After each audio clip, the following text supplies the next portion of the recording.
Five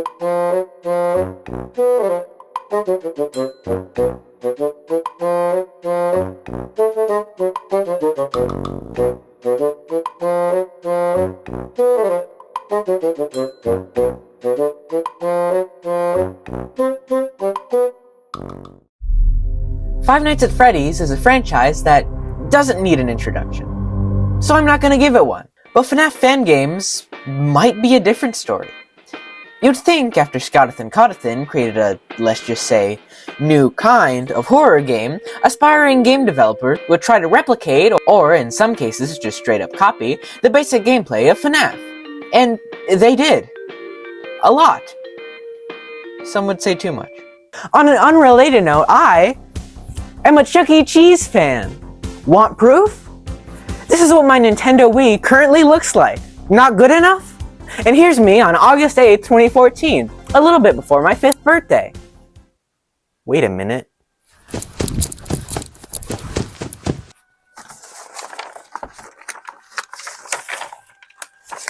April, May, June, July...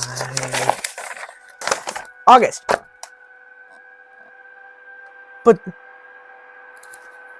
that was the day... That was the day Freddy Fazbear happened! So yeah, the day FNaF came out, I was at a Chuck E. Cheese. And you might be wondering, why am I bringing this up?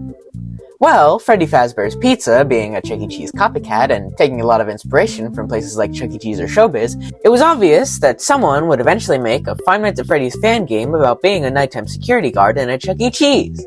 And they did! Five Nights at Chuck E. Cheese's, or FNAFSIC for short, was released on February 21st, 2015. And it's really bad. I could probably make a better version of this with just popsicle stick puppets, but you gotta give them some credit. The first forms of anything were really rough. I mean, just look at the first wheel. It's a rock. But thankfully, Radiant's team of Treasure Island fame rebooted Five Nights at Chuck E. Cheese's, titling it Five Nights at Chuck E. Cheese's Rebooted. Well, I might be a little biased when saying this because Five Nights at Chuck E. Cheese's Rebooted was one of the first computer games I ever played, besides Purple Place like 13 years ago, but I really like Five Nights at Chuck E. Cheese's Rebooted. I mean, just look at this title screen render. It's so imposing. I love it. The gameplay is about what you would expect from a FNaF fan game, but instead of sitting in a conventional security office, which Chuck E. Cheese didn't have one and has never had one, but now you're sitting in the showroom with a makeshift office at a dining table. And because of this, you can literally see and hear the portrait bots in front of you. One of the main parts of this game you need to pay attention to are sound cues. Either when it's Chucky's voice behind you telling you you need to close the gate, or Mr. Munch moving on the cameras meaning you need to find him. And sure, it makes it a little less scary, but helps build up your anxiety about finding them, or even not finding them. Though, there's only so much I can say about this, because they're sounds.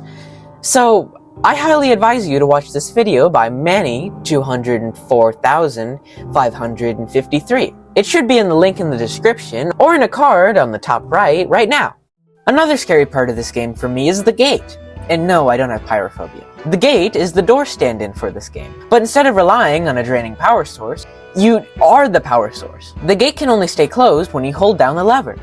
And to add to this, to open the cameras or use the stage call, you need to be facing the desk, meaning that you're completely exposed when you're using either of those to defend yourself. But the scariest part of this is the character design. They were somehow able to capture the same feeling from the first FNaF game's animatronics, which is kind of lacking in the modern titles, and even more sadly, the movie. But in Five Nights at Chuck E. Cheese's Rebooted, there's the same haunted gook, you could say.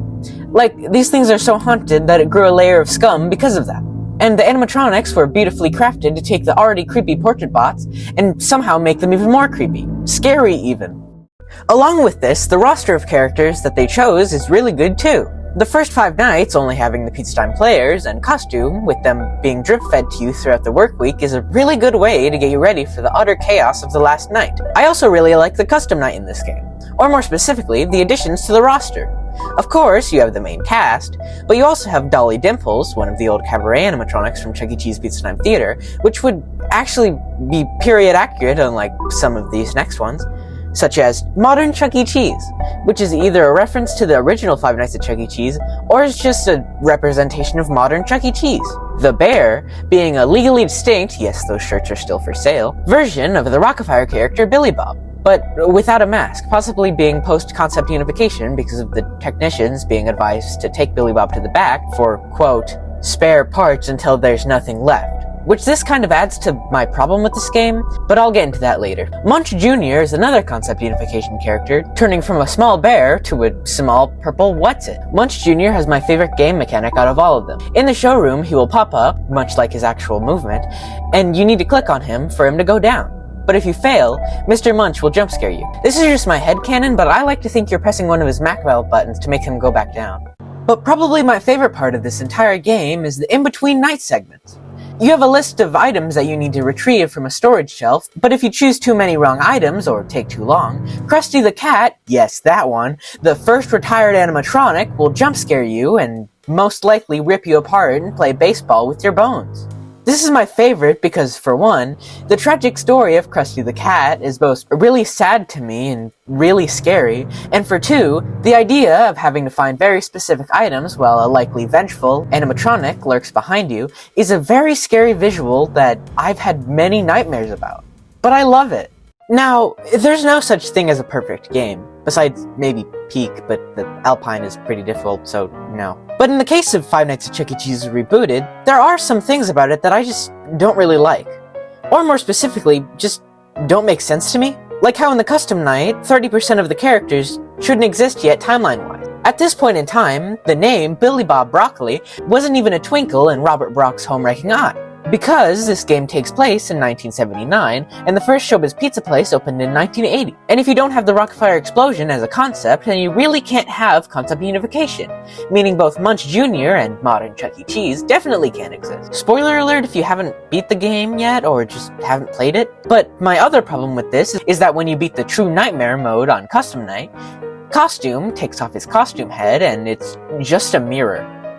I get that it's a joke about the mirrors being hard to find in the in-between night segments, but it's just kind of anticlimactic.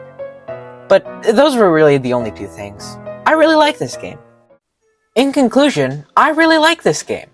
Mainly because of the in-between night segments, but also because of the fun game mechanics like the gate. And the only real complaint that I have about this game is that some of the characters just don't make sense timeline-wise. But other than that, I really like this game. I would recommend it if you have a GameJolt account or a computer that it can download games. But if not, that's fine. If you somehow like this video, then please consider subscribing so you can see what I do next. And if you really like this video, then please let me know in the comments. I could literally make videos about the games that I like once a week.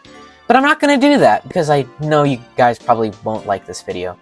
I forgot to mention this when I was doing the audio recording for this video, but the blooper reel for the live action portion of this video should be on my second channel, Winifridge 5000, a little bit after this video comes out. But if you're watching this maybe like a week later than it came out, it should be in the description. But no promises. As always, I don't really know what time it is when you're watching this, so just have a good time and Happy Martin Luther King Jr. Day.